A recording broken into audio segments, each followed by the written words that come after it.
Hey guys, welcome back to twitch.tv/Blanca138. This is the Arturo Zatina YouTube channel.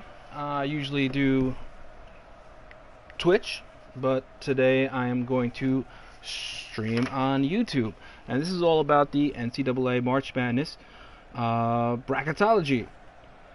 Today we're going to end off with the Midwest. I already did the South, East, and West in my previous videos on twitch.tv/Blanca138. You can look at my past broadcasts, and it goes in depth in the second round, third round, Sweet 16, Elite, Final Four, and the finals, if you wanted to go into that. Right now I'm just going to do the first round because I only have 10 minutes on YouTube, which I'm not going to take that long. I'll probably take like 5 to 7 minutes.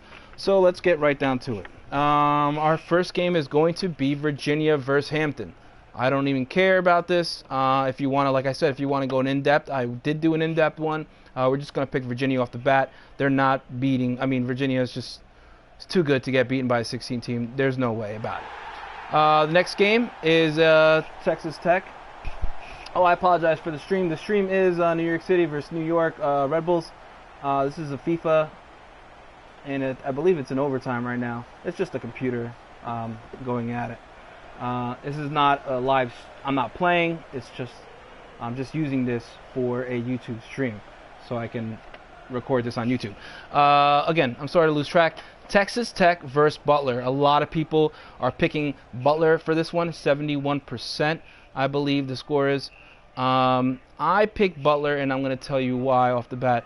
Texas Tech are from the Big 12, which is a good team. The Big 12 is a good tournament. They have Kansas, West Virginia, Oklahoma, Texas, Baylor, Iowa State, and then we have Texas Tech at 9-9. So yes, it's a really good division.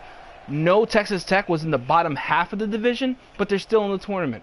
That being said, Butler is in the Big East. Again, I said before, the Big East is really not that. It's really not a Big East anymore. Only Xavier and Villanova are good in that division.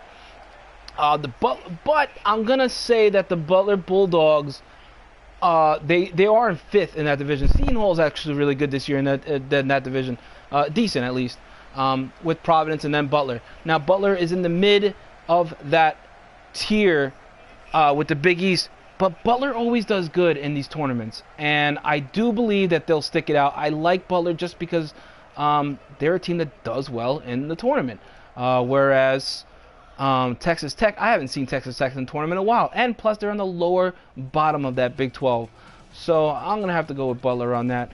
Next game we have Purdue. Next game we have Purdue versus Arkansas Little Rock. I'm not even going to bother with that. Again, you can see the in-depth stream I have on Twitch going through those teams, but I picked Purdue, so let's just move on for now. Iowa State at Iona. Iona is from the Metro Atlantic League, and this Metro Atlantic League is is it a league? I don't even know if it's is it a league? I don't know. I mean, we got teams. First of all, I just want to tell you that every time I turn on ESPN, they talk about how Monmouth, I don't know how to say this team. I've never heard of them. But for some reason, they're good this year, and how they didn't make the NCAA tournament. Now, they are a top 50 team in the RPI, or I believe a top 60. Not too sure about that. But they are the ones that should have been representing the Metro Atlantic Athletic. And this is why the Ivy League has it right. The Ivy League has no tournament. They have a round robin that decides who's going to the tournament, and this works well for leagues that don't have good teams in there. There is nobody in this division. There's Iona, Siena, Fairfield, St. Peter's, Manhattan, Jasper. There's Ryder. Nobody is in this division, so it is proper that a round robin make it to the tournament. But because of the way it is, and because if you win the tournament you get an automatic bid, you have Iona who wins the tournament, and Monmouth, who is looking into the tournament, looking out. I mean, out of the tournament, looking in. I apologize. So this team shouldn't be even representing the Metro Atlantic. In my opinion, no team should be representing the Atlantic. So that being said, Iowa State. I mean, come on, Iowa State is a Big 12 team. Again, fifth in the Big 12. I already said a lot about the Big 12. So clearly, I'm going to go with the Iowa State there. Another big one, a lot of people have trouble deciding, are Seton Hall and Gonzaga. A lot of people always like Gonzaga because they do well in the tournament, and this is true. They do well in the tournament. Gonzaga is part of that West Coast League with St. Mary's, BYU. Not too many teams there, but they're usually on top. St. Mary's and Gonzaga usually own those divisions. They usually get BYU sometimes up in there. Bring them young, so everybody says. Now they're going against Seton Hall. Seton Hall has not done. I mean, in the past, they haven't been up there. They've been very bad in the Big East. But now that the Big East has changed, now they're third in the Big East. And I only give props to Seton Hall. I mean, I only give props to whatchamacallit? I'm sorry. I only give props to Villanova and Xavier in this division. Maybe Butler, because I like their past experience. But Seton Hall is up there. So this is a tough one. And honestly, the fans say 50-50. But I'm going to go with Gonzaga's lack of strength of schedule.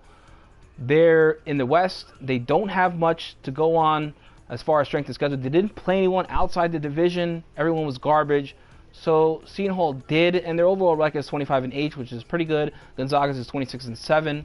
So you can see why I'm going to lead towards Seton Hall with the better record,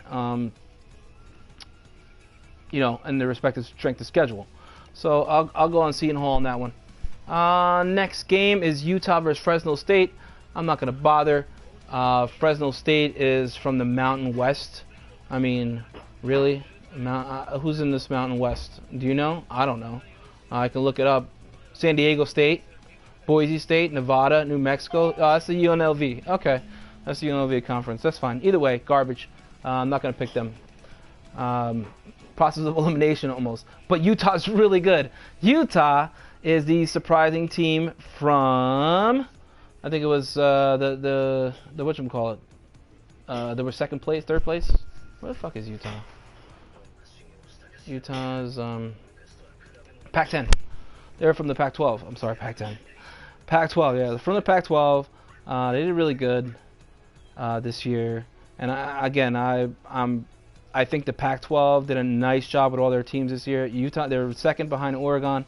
So Utah is definitely a favorite, but not a lot of experience in the NCAA. But I'll let them get past the first round at least. So I'll pick Utah over Fresno State. Clearly, another big matchup is Dayton. I'm sorry, I'm past the 8-minute mark. I'll try and be fast. Dayton and Syracuse. Now, I'm a Syracuse fan. I love Syracuse. And their job is to get past Dayton.